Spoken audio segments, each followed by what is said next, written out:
Welcome everybody, and today we're going to be chatting to Robert, and Robert has taught me his surname pronunciation. It's Robert. You better do it again because I need more practice. It's Jurisic, Ian. Jurisic, excellent, thank you. And you believe it may have a Croatian background. So, as you know, Rob, this is a time for you and I to shoot the breeze, and you can ask any questions. You control the content, and well, the first thing I want to say is I want to thank you for being a person who has chosen to collect the Legacy Series, Volume 1, 2, and 3, and that's why you're here, because to qualify for these initial round of chats, that's what I was looking for. So my first task is to thank you for being that person. And obviously, at any stage you wanted to share your feedback about your experience with that, but that's not the primary purpose of our chat. The purpose is to chat to see what you would like to talk about tonight. So the floor is open, Rob. Oh, look, thanks, Ian, and thanks again for the opportunity. I guess, first of all, I guess I'm probably a bit of a fraud. I'm not a coach. I'm not an Hey, whoa, athlete. whoa, whoa, whoa, whoa, whoa! That's not a fraud. Don't get. Hey, no, no, slow down, slow down, slow down, slow down. Do you think the majority of the people I talk to are coaches? That's a quick question. Oh well, I mean, I think that's I think your special skill is training coaches and training elite Well, athletes. So okay, yeah. Well, I might have given you the wrong impression then, because all I do is there's another group of people other than coaches who are actually where I come from, and the only reason I share it with coaches is because I've got something to learn, something that I've learned that's worth sharing. But if I had a choice between spending time with athletes and coaches, um, yeah. So no, don't ever apologize for not being a coach. Continue. I yeah, interrupted. not being a coach and not being an athlete either. So it's Well, just again. And I know I'm interrupting you a lot, but I've said this. I'll say it again. What I've learned training athletes, in my opinion, is really good stuff for anybody pursuing physical training. Are you involved in physical training? yeah. Well, I guess I'd call it that. Yeah. In a So story. So it doesn't matter what form of physical training you're involved in. I like to see what I've learned and what I share applied. So, you might be an 80-year-old. I'll give you an example. In the early days, I had an occupation, and there was a fellow who was one of my coaches, not trainers, one of my teachers at a place they call the academy. Um, and he had no interest in training. And this is the mid 80s or early 80s, whatever. And then when he retired at the age of 60, he suddenly got interested in training, and he came and saw me as a client. Like, did it mean we had a different relationship because for the first 60 years of his life, he never trained? And other than what he had to do for his occupation? Not at all. So I don't judge people or discriminate based on whether they're interested in training or not. In fact, I don't mind. In fact, I'm more than happy to step outside the training arena and talk to people who aren't as obsessed. So go ahead. I know I've interrupted. no. Thanks for clarifying. Look, I guess really in terms of what my goals are. I think I mentioned a few dot points in a message I sent you. And so basically, sort of, there's the general one about just staying healthy for as long as I can. There's another one in there, I guess, about just being fit for life's activities. So playing with family and kids, maybe helping a friend move house, that sort of thing. And I guess thirdly, just having a little bit extra in the tank, say if an emergency popped up. So I guess they're kind of the three kind of broad areas. I guess if you ask me what my goals are, that's kind of how I put them. Well, there's a lot to talk about there, and I'm going to initially address that from a training perspective. First of all, playing sports not healthy, and serious strength training is not healthy. And a lot of people would, question that, blah blah blah. But I can tell you that sport brings collateral damage, and more so contact sport. But any form. I mean, you can be a ballerina. Like, I've worked with so many ballerinas who are late in life, and I know what the hips are like. There isn't a sport that doesn't have collateral damage. And if you were just doing strength training only, and this is a little bit of I wouldn't say it's a hidden reality, but it's not talked about a lot. The number of shoulder replacements, knee replacements, and hip replacements over knee in athletes who have done competitive powerlifting for 20, 30, 40, 50 years is quite high. So your chances of being healthy are probably enhanced from a musculoskeletal point of view by the fact that you haven't been excessively exposed to sport. or excessively exposed to loading. So that's almost like a head start, to be honest, from a health perspective. Now, you then start talking about and thinking about, well, what are the systems of the body? The heart and the lung and all the organs, etc., etc. So there are other aspects of the health, but I actually would call you someone with less mileage on the body. It's quite ironic because I work with a lot of athletes who, by the time they're 30, were having hip surgeries, and obviously that was my early days, and I wanted to help them avoid that. But what I notice is that the athletes, the inverted commas, the athletes that turn up in their 30s and 40s, the mid-age athletes who can dominate are typically people who didn't compete during the peak of their youth, for whatever reason. Because the majority of people who competed at an elite level up until the typical age of retirement for elite athlete, which is somewhere between 28 and 32 or thereabouts, they're pretty damaged in many cases. Like they've got a lot of wear and tear. And I pick up those pieces regularly because I've been around a while and I look after anyone I've trained in their earlier in their youth. So I can tell you that training is not healthy, generally speaking. So you can tell me, do you have any health concerns that I should be talking about? Because I've just given you a clean bill of health by the fact that you haven't bashed your body in sport and you haven't bashed your joints with excessive load. Bench pressing around 200 kilos, give or take, is not healthy for the shoulders. Paint it any way you want. There's nothing healthy about bench pressing 200, give or take, kilos. Like, I'm happy if I can feel my fingers most days. And that's people can say, well, obviously you don't know how to look after yourself, blah, blah, blah. But listen, I've still got my original shoulders. So I'm not a complete idiot. But I know the damage that's been done to the nerves that come out of my neck and feed my fingers. So I'm a walking example of the damage of sport in some regard. But what are your health challenges before I address the other two? Look, I think I'm pretty lucky. I'd sort of say probably the things that rather than being damaged by training and sport and activity, probably the wear and tear on my body is probably more from being an office-based, desk-based Yes, job for 30 odd yes, years. yes. So it's probably things in there which probably don't show up. But I'm sure if I kind of stress them in the wrong way, they probably would reveal themselves. So look, can we categorize it as white collar adaptations? Yeah, You yeah, yeah. collateral damage from white collar. Well, let's separate white collar into two periods of time. A child now at the age of 10 has more white collar damage than you have at whatever age you are. And why do I say that? Because they've been on that device with their head bent forward since mummy and daddy gave them the device. And the damage to the postures that we're seeing in the young ones. So even though I understand you say you've been in an office your entire life, let's be straight. If you're a similar age to me, the computers didn't exist for the first half of your working life. And when they did come in, it was probably a desktop where you were able to have your head in a neutral position. You probably haven't suffered a lot of the downsides of the younger generation. So if I'm going to take a stab in the dark about your potential risks, the biggest challenge we would have as a white collar worker would be sitting in a chair where your hip flexors are short and your abdominals are lax, and you might have some lower back discomforts as a result. Is that a fair call, or have you escaped that malaise? Yeah, no, look, no, I think that's reasonable. Yeah, I'd sort of say it's true. So that compared to sport, compared to heavy load in weight training, and compared to the younger generation, you're actually pretty fortunate because let's look at the things you don't get. If you'd been, say, a blue collar worker, and they're the soul of the earth, et cetera, but you didn't get sun damage from being outside all the time. You didn't have risk of falling. You didn't fall in a hole and get covered by dirt. An excavator didn't roll on you. And I'm describing incidences that happened to athletes I've worked with. You didn't fall from a height. So yeah, it was a lot taxing on the body other than the sedentary nature of it. And that's probably what you're realizing now. You probably realize, well, I need to pick up my physical activity a little bit. Is that a fair call? Uh, Definitely, yeah, yeah. So And the second point, go yep. ahead. No, No, go no, ahead. you Go go ahead. ahead. I was just going to say, and look, another thing I'm sort of noticing too is when younger, sort of, a bit more activity. So basketball, a little bit of martial arts and things like that. And so, Yes. but having stopped doing that though, I sort of noticed that some muscle mass is disappearing and very, yeah, sort of, I So guess the signs of aging. yeah, so you're suffering from aging, which is not exclusive.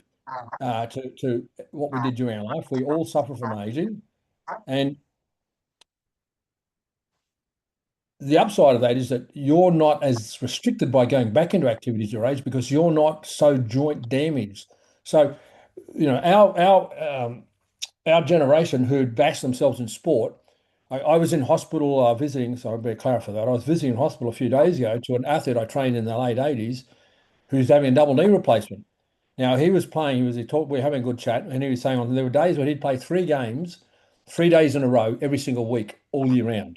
Like, well, not necessarily all year round, but the whole season round. So he took his body took a lot over and above his occupational challenges. So at least you might be age challenged in the health of your joints, but you probably don't have extra damage. So I'm assuming that nobody's been talking to you about a hip replacement or a knee replacement. Is that a fair call? No, No one's no, lining up no, for no, that? no, no, not at Because all. there are very few athletes that aren't going to be considering that. And I've written extensively about that concern. My goal was for my generation to avoid that. Um, and I'm pretty confident a lot of them will, but there are some that aren't, especially those who ended up playing 3 games a week because they were playing for their occupation. They were playing for the club, and then they're playing some representative. So there's no reason you can't return to some sport. But the question is, and I want to come back to this in a minute. You've probably tried it and probably come on second best. So there are some tips and tricks around how to manage what sports can or should I get involved in that are sustainable. Is that a fair comment? Yeah, it is. And look, a good example, I guess, is just simple things like running. Sort of a bit of running sort of was okay for a while, like during COVID, sort of running around the local oval. But then now and then, sort of just things like calf or ankle would come up, and then and sort of have to put it away for a month or so and do something different. So just Yes. little things like that. Yeah. So when I finished our summary of the 3 points, which is health, fitness, and reserves for emergency, I do want to come back and get more specific so I can give you some suggestions because obviously everything that you're talking about, even though you're not an athlete, as in your own words, you're not an athlete, but that's that you don't have to use that word because it doesn't matter if you're age. Like I said, my former academy instructor became a competitive lifter at the age of 60 plus. So, anybody can be an athlete or train with an attitude of an athlete. And, people say, Ian, you can say to me, and I'm not an athlete, I haven't competed for a long time, but I still have the mentality. So it's more of a mentality than my definition. In fact, when I work with ballet dancers, they're always saying, well, we're not athletes. And I say, well, that's rubbish. You are athletes. Like, really? You're trying to deny you're an athlete or not give yourself that title. So I do want to come back around that because there's a lot of tips and tricks we can work on. Now, the third one that you raised early on, I want to touch on that is reserve energy in emergency, and that for me is incredibly critical. And I'm going to tell you, I'm going to talk about something that I've not talked about before because there's not been the avenue to talk about it. I listen or I'm influenced by people in many genres, and one of my influences in economic cycles, who has no background in training, I can tell by looking at his body, and I'm not saying that with judgment, has developed an incredible interest in health and physicality of wellness to be able to have the reserves to deal with whatever situations we might face in a economic downturn. Have I said it politely enough? An economic downturn. Now, do you have any recollections of the 1930s depression? Do you remember your grandfather or your father talking about waste not, want not? Were you ever I've hit heard stories from not them. eating Yeah. the food on the I've plate? Sarah? I've heard stories from them. Yeah. Okay. So if you have any DNA about that, then you'd have an awareness, and I certainly do, because my grandfather raised 5 children during that, and my father certainly wasn't going to let those sayings go. They lived their entire life with the fear of the next depression and with frugality and scarcity in their mind. Um, but if, for example, Robert, if an example in your lifetime we were to have the 100-year depression, and I'm just saying if you might want the physicality for that. Now, you and I are not about to get a knock on the door from the army and get conscripted. That's not what I'm talking about. But let's say, for example, you're in Ukraine at the moment, to give an example.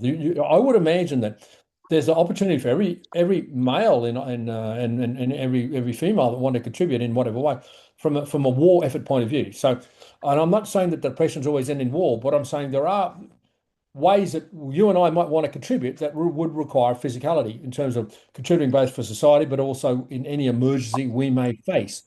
Now, you've probably read stories about older people, including war veterans, being bashed in their home by intruders. Now, I'm not saying that you and I can fight off all intruders, but there's a lot of reasons, and I applaud you for having a focus on having the ability to deal with emergencies. Now, whether or not I've come down on the specific area you're talking about, it's probably time to clarify. What did you have in mind when you said that third point? Look, I guess just recognising that the everyday isn't a good indicator of what we or I might be faced with, and so it could be anything, ranging from I don't know, being stuck in the middle of nowhere with a broken down car, Yes, caught in a good, fire somewhere. good. Because this is Australia. This is Australia, and you've seen enough people stranded on the beach who've had to leave their homes and go to the beach because of the fires in that regard. You've seen enough images of um, rural fire brigade members being overrun by fire. We are in a beautiful country that is also has some harshness to it. Not harshness like South African or African harshness, but we still have harshness uh, from a geographical perspective. We have some topography which is quite demanding.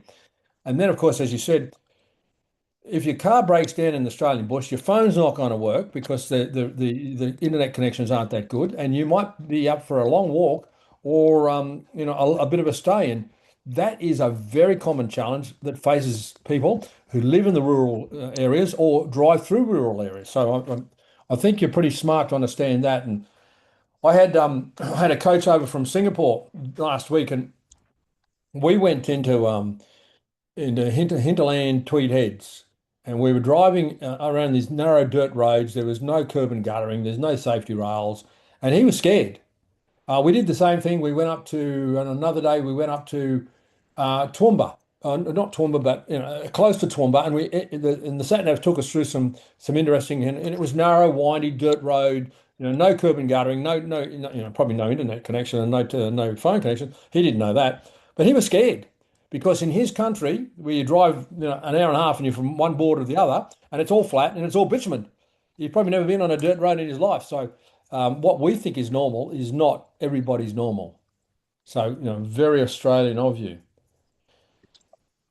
So coming back, let's get specific about activity solutions so I can give you some guidance. What are the activities that you'd like to participate? What are your specific goals and what are the challenges you're facing in participating in them?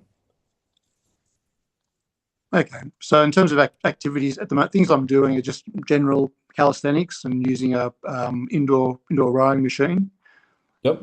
Like I said, I like to do a bit more running. I'm doing no running at the moment. I have done running over a year or so ago, and then I think a bit of a calf injury for a little bit. That feels better now. I had I think a few years before that, like a little bit of an ankle niggle. So just small things that kind of, if I kind of do something else instead, they tend to heal themselves. But perhaps if I'd been smarter and not done it in the first place, it would have been better. Okay. So in America, if they have a physical challenge, they have an avoidance policy. You're sounding too American, and I'm going to change that. But before I do, and I appreciate you sharing, so I get clarity and target your needs. What about the KSI educational material are you drawn towards? What is it about my writings or any other artifacts that I've developed that you resonate with? I guess a couple of things. So one thing was, I think there was the webinar you did on general population training. I think, and also another one on Reset Your Life, holistic guide to healthy living. So I think that was kind of showed that you did have a broader interest Good. beyond elite athletes. Yeah, good. But having said that, I think sort of the other things around the training that you've done. So the Legacy series has been great in terms of being sort of, I guess, a bit of an intro across the broad spectrum. Good. Some of that is stuff I can sort of see as being things that maybe I can apply to myself. some of it might just be because it's great to sort of see how the athletes whose performance I admire, to see what they do to get there. So some of it's practical for myself. Some of it's more just understanding what others at elite level can do. Good. Well, you've certainly given me a great insight into be able to dig a bit deeper for you. And before I do start that, my second and hopefully last question is, what sports do you enjoy watching? Just a matter of interest. What if you watch sport? What are the sports that you've been drawn towards over your life? Basketball was one Yeah. of them, because that was one that I sort of played when I was younger. Yeah. At the Olympics, probably the gymnastics is always pretty impressive. And again, that's just purely from the incredible performance that you see. And I guess to some extent martial arts as well. Excellent. And when I say martial arts, both things like Japanese archery, so not just the sort of the wrestling type arts or striking type arts. Okay. Yeah. Good. So just a few quick comments around the sport, and I just want to acknowledge. Do you understand the history of Victoria and basketball?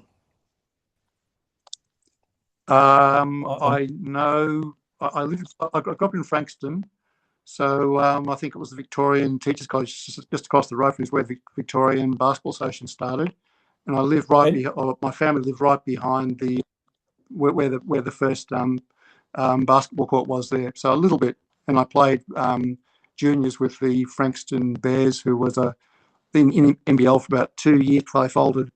Again, played in the seconds, didn't play in the firsts, but so a little bit of experience through there, and also the Albert Park Stadium was built by the American soldiers, I think, during the Second World War, and so that was like the spiritual home of Victorian basketball during my time anyway. I think it's been probably replaced with bigger and better stadiums now, but that was a great big, a fun place to be, to spend your Wednesday nights watching the Giants play.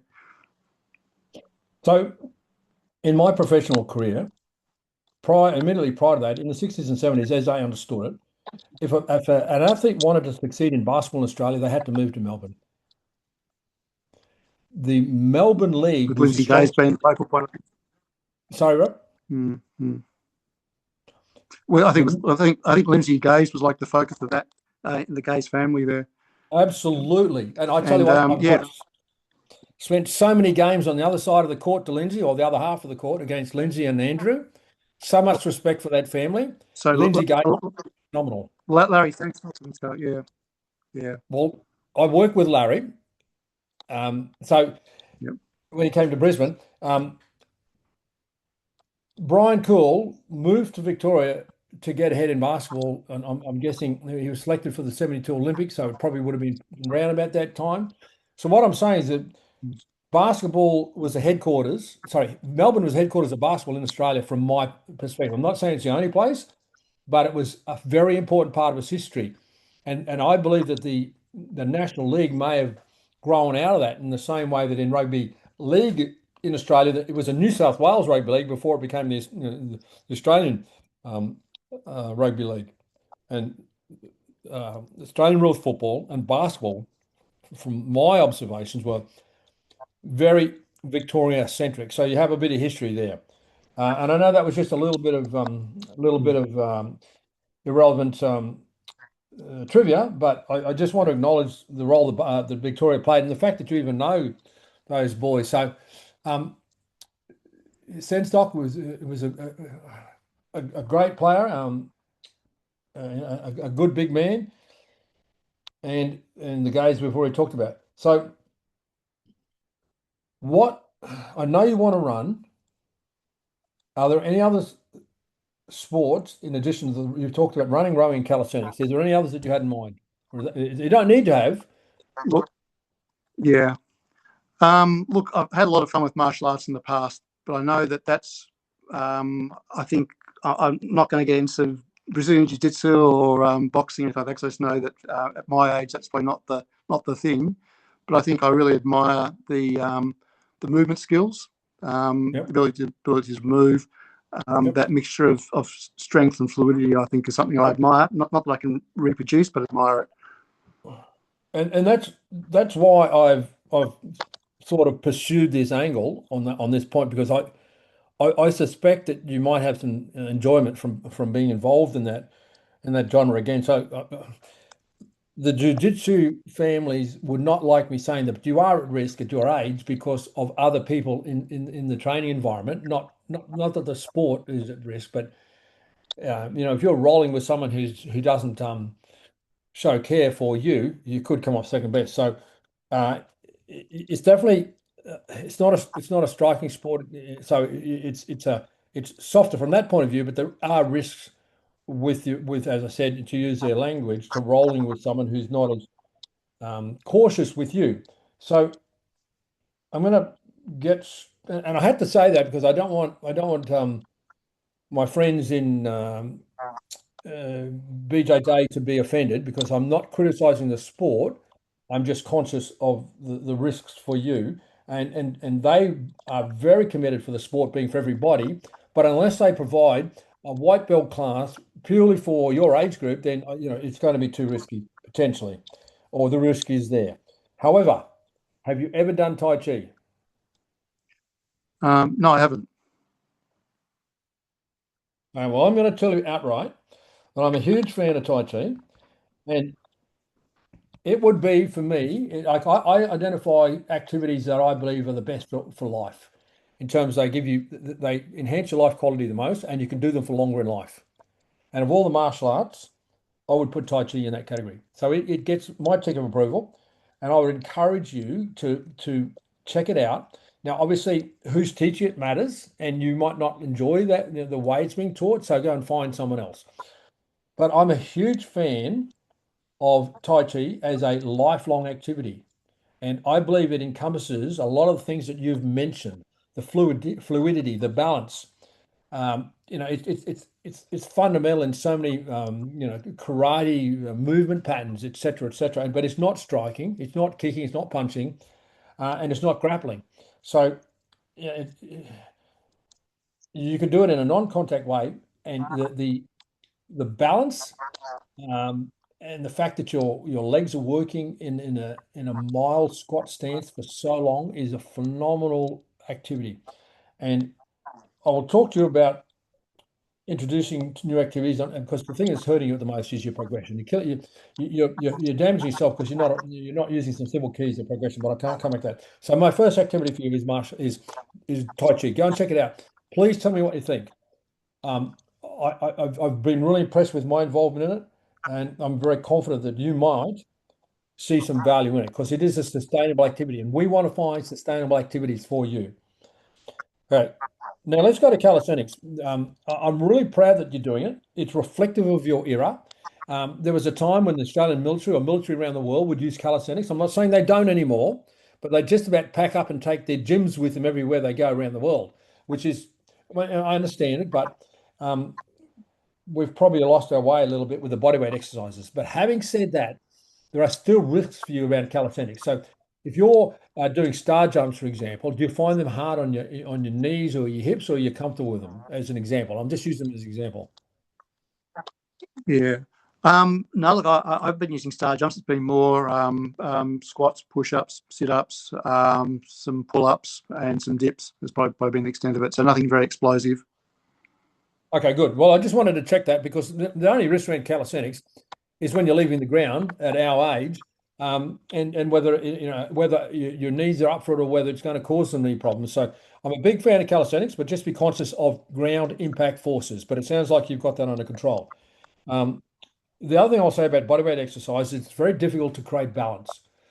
So I've obviously I championed bodyweight exercise integrated in strength training in when I introduced it in the late 90s, and it's had a renaissance since. And everybody can say, well, it was always there. It definitely was there, but getting balance in the bodyweight exercise is really hard. And the two things that were missed out was the as I call it in the lines of movement when I released that was horizontal pulling, like some form of rowing action. And there's ways to do that in the park with the calisthenic equipment there. And the other one is what I term the hip dominant exercises, because if squats are your one and only or your dominant exercise for the lower body, then you're going to create an imbalance that's not helping your white collar sitting for too long risks. So when engaging in bodyweight exercises, my two key points are make sure you're doing some horizontal rowing.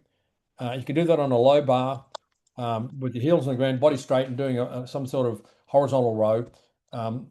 And the other one is to try and ensure that you get some hips in it. So one of the biggest things one of the biggest contributions I made to bodyweight exercises was I innovated a whole swag of hip dominant exercises that weren't there before, because there were lunges and there were squats and there were step ups, even star jumps. Like there were so many quad dominant activities, but there weren't enough hip dominant activities. So check out some of the hip dominant activities I introduced to the world, and you can see them in Get Buff One amongst just about all my publications. And now, and when I come out with them when I shared them in the late 90s, I didn't come out with them because I'd been using them for experimenting with them and implementing them with my athletes, but keeping it quiet. Since then, it triggered a bit of a reaction, and now everybody's an expert at body exercises. But I still feel that there are program flaws, even though they're more accepted now, they're more popular. There's still program flaws. So they're my two messages to you about, or three. Watch your ground contact. Make sure you're not damaging your joints. Get hip dominant exercises involved, not just quad dominant exercises. So you've got to be doing more than the squat, and get some horizontal pulling in, which will be some form of rowing in the park with equipment if that's what you're doing. So that's calisthenics. Let's talk about running. Actually, let's talk about the rower. You like the rower? Yeah. Look, and again, I probably only use about 20 minutes maximum at the moment, so not long enough, not super long, but yeah, it feels good. I get I guess probably one of the good things about being not super fit is a bit of exercise. You get that runner's high or that the exercise high afterwards. I feel really focused and Good. energized. I'm going to get to the point pretty quickly. The pros and cons of rowing. The pros are there's no ground contact. There's no impact forces. So your lower extremities don't get worn down. So that's the beautiful thing about rowing. Now, the con of the rowing for me is that you're basically increasing the risk of your seated position in your white collar job. Rowing's done in a seated position. So you've got that same issue. Your hip flexors are shortened at the upper end, and your abdominals might not be, encouraged to work in all the different planes that they could work in. So the downside of rowing is that if someone had a lower back risk due to sitting for too long because they get a bit sloppy around the abdominals, or their hip flexors and quads are a little bit tight, then there is that risk around there. So just be conscious that rowing has its advantages and you enjoy it and do it, but there's no shortage of rowers that have lower back injuries because of that shortened hip flexor. So it's a little bit akin or a little bit similar to it's almost like an exercise analogy to sitting in a chair. So just be aware that you'll have to be better around your hip flexor stretching. You have to be better around your abdominal exercises to counter rowing. So I'm going to leave rowing with those 2 points. Now I'm going to go to running. Running is the soul of the earth activity. It's a beautiful activity. And I really want you to do it if you enjoy it. Because there's a lot of my cohort that can't due to the damages around their lower extremity joints.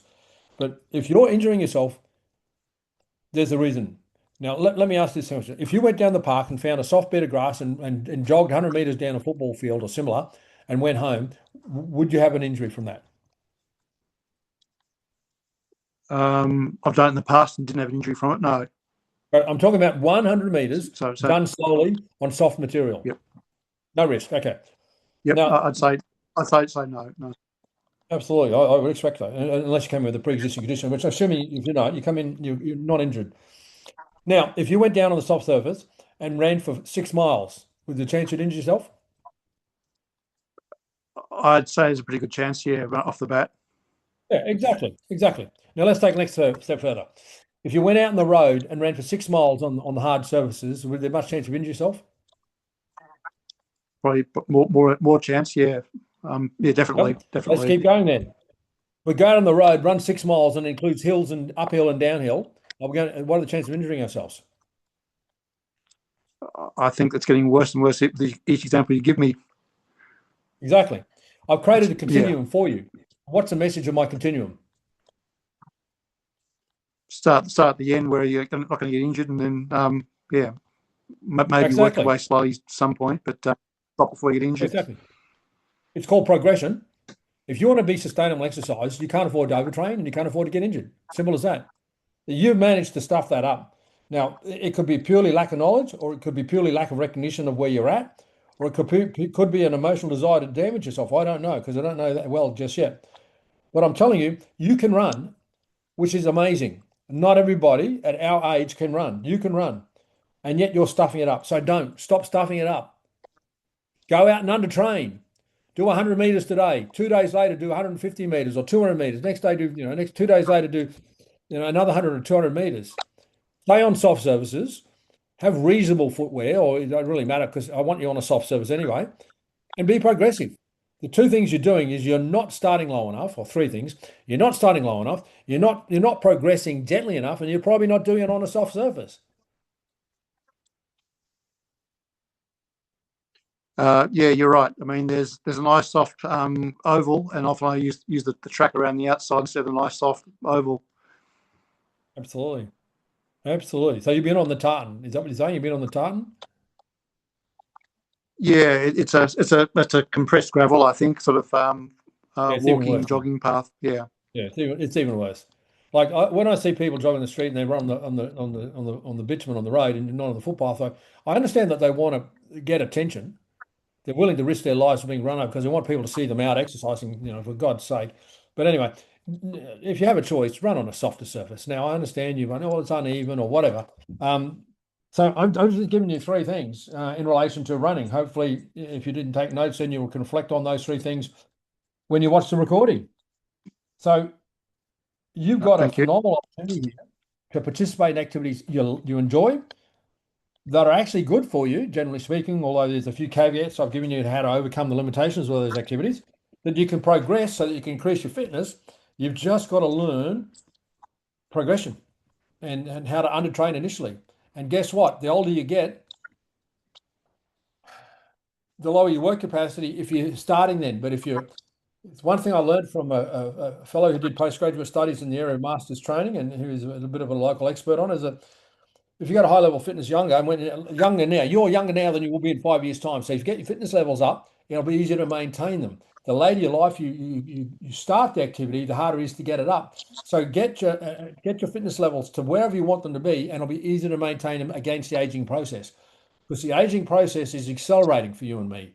So we don't flatline like you do between the 20s and 30s, or between maybe the 30s and 35. You're flatlining and think it's okay, the world will stand still for me forever. It doesn't. So remember this, my final message to you, as time passes, be prepared for the aging process. It will chip away at your abilities and it will place risks that you don't have at the moment, and you have to be smart about it. Smart means no injuries. Smart means you still enjoy training because you're not overtrained. So as I just wanted to leave you that last caveat, that the aging process accelerates in the same way that the formation process accelerates. You feed a baby food, and for whatever reason, 10 years later, it's four times its length. Well, that acceleration in formation in the first 10 to 12 years of our life is replicated at the other end. So I don't mean to scare you, but I'm just bringing to your reality that you've got to factor that into your decisions moving forward. The world doesn't stand still for us. Our world is rapidly changing. So yes, get into it, Rob. Enjoy it. Be smart about it. And in 3 months' time, I want you to say to me, Ian, I'm able to do everything I enjoyed. Going to give you feedback on Tai Chi. I mean, you're going to tell me your running program because you're going to write down on day one you did X number of meters, day two you did X number of meters. So you're going to tell me in 3 months' time whether our conversation was effective. How's that? Sounds good. So today's the 5th of, sorry, the 6th of April. So that'll be 6th about of the April 6th of of May, June, July. July. Yep. Yeah, you're going to give me a little summary, but you can give me feedback about the Tai Chi earlier than that. And you can ask me any questions, give me feedback anytime you want. But I'm going to give you a short-term goal of establishing your routine and developing the wisdom about what's an appropriate amount of work and what's an appropriate amount of progression in your work.